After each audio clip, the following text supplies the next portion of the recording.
Without Damian Lillard available, C.J. McCollum did what he needed to do offensively. 36 points, but it wasn't enough for the Blazers, whose season has ended tonight in the bubble. Tired. I have to take more time to reflect, but I mean, we competed, gave ourselves a chance. It was an interesting season. We went through a lot of injuries, a lot of different obstacles that we faced. We signed a Hall of Famer in Melo. We have the coronavirus hit. There's so many things going on in the world with social injustice, protesting, all those things. We have some games postponed, come back, some more injuries.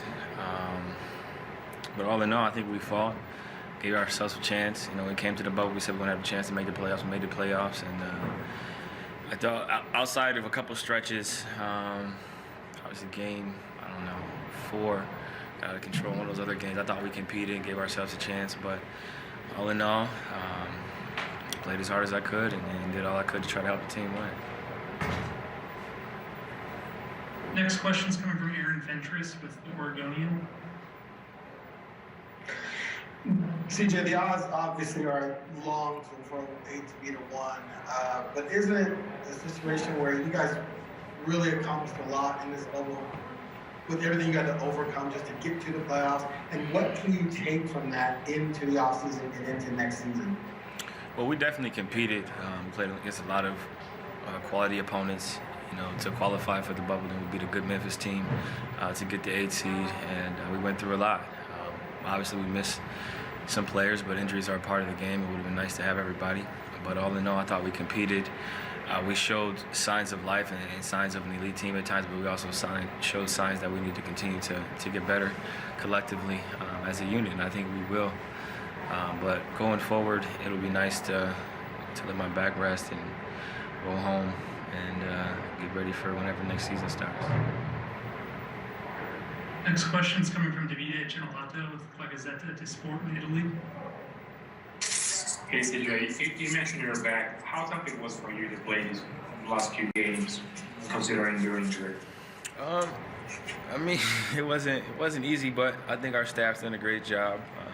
A lot of treatment, dry needling, treatment all the time, ice baths and stuff like that to kind of get through it.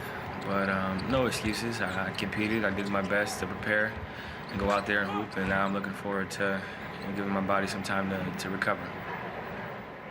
Next question is coming from Dwight James with NBC Sports Northwest. CJ, you haven't talked about the back. Can you give us the prognosis? Might it require surgery? Is it just a matter of rest? Or what do you need to do moving forward? And do you expect to be 100% by whenever training camp decides that? Yeah, no surgery will be necessary, thank the good Lord. I'll rest for about 8 weeks. Limited movement, limited stuff to kind of let my bone completely heal since it is fractured. So 6 to 8 weeks of rest, and then I'll be able to resume my normal activities. Next question is coming from Casey Holdall with Trailblazers.com. CJ, could you talk about the performance of Carmelo both tonight and in the bubble, and what do you think is next for him? Are you expecting Carmelo to be next to you starting next season? I thought he was fantastic. He showed a lot of different things down here. He competed defensively, taking the challenge of guarding arguably the best player in the world. He got to his sweet spots. He showed the mid-range. He made three-pointers, and he rebounded the ball as well. So we're thankful to have had him, and hopefully he can come back next year. But once again, that's above my pay grade. So if it was up to me, you know, I'd love to play with him for the rest of his career, but I guess that's to be determined. Next question is coming from Aaron Fentress with the Oregonian. CJ, what did you think of the Cliff Robinson headband tribute? How much did you know about his career in Portland, and how did that come about, that tribute? Yeah, I mean, first of all, condolences to his family.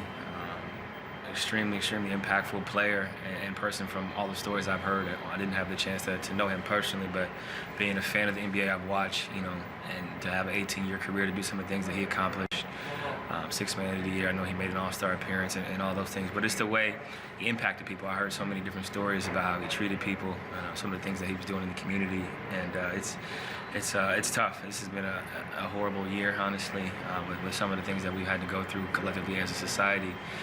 But in terms of the headband, it was a no-brainer.